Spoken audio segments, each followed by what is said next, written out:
17h sur Europe 1. L'heure du flash avec vous, Émilie Dez. Bonsoir Mathieu, bonsoir à tous. Les plus de 65 ans éligibles au rappel et donc entièrement vaccinés depuis au moins 7 mois ont jusqu'à ce soir pour recevoir leur 3e dose. Sans quoi, demain, leur passe sanitaire sera désactivé. Ils sont 400 000 à être concernés, soit 5% de cette tranche d'âge. Olivier Véran prévient, il semble que nous ayons atteint un pic épidémique, mais le variant Omicron se propage. Un peu plus de 130 cas ont été détectés en France à ce jour, variant qui devrait remplacer progressivement Delta dès le début d'année prochaine selon les prévisions. Cet après-midi, une étude sud-africaine révèle que le vaccin du laboratoire américain Pfizer est globalement moins efficace contre Omicron. Il protège tout de même à 70% contre les cas sévères.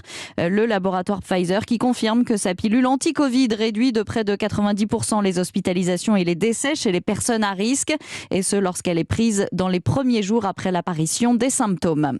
Alors à quoi va ressembler Noël dans ce contexte de forte épidémie? Le Conseil scientifique prévient qu'il va falloir limiter le nombre de convives à table, aérer régulièrement.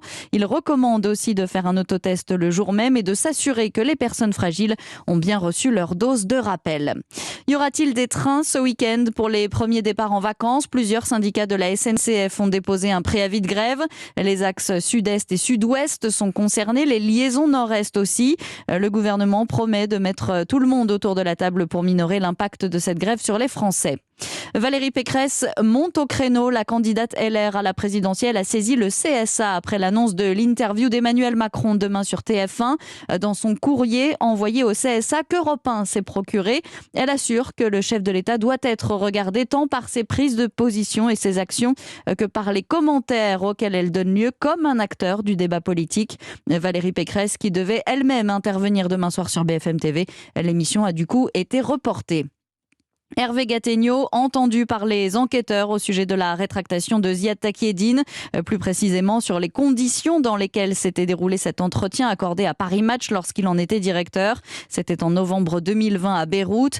Ziad Takieddine était revenu sur ses accusations concernant l'argent qu'aurait reçu Nicolas Sarkozy du dirigeant libyen Mouammar Kadhafi. Alexandre Benalla, placé en garde à vue, l'ancien conseiller d'Emmanuel Macron, est entendu dans les locaux de la police judiciaire à Paris.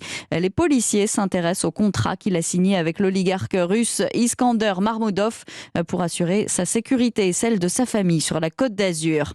Gérald Darmanin annonce avoir enclenché la fermeture de la grande mosquée de Beauvais, fermeture pouvant aller jusqu'à 6 mois.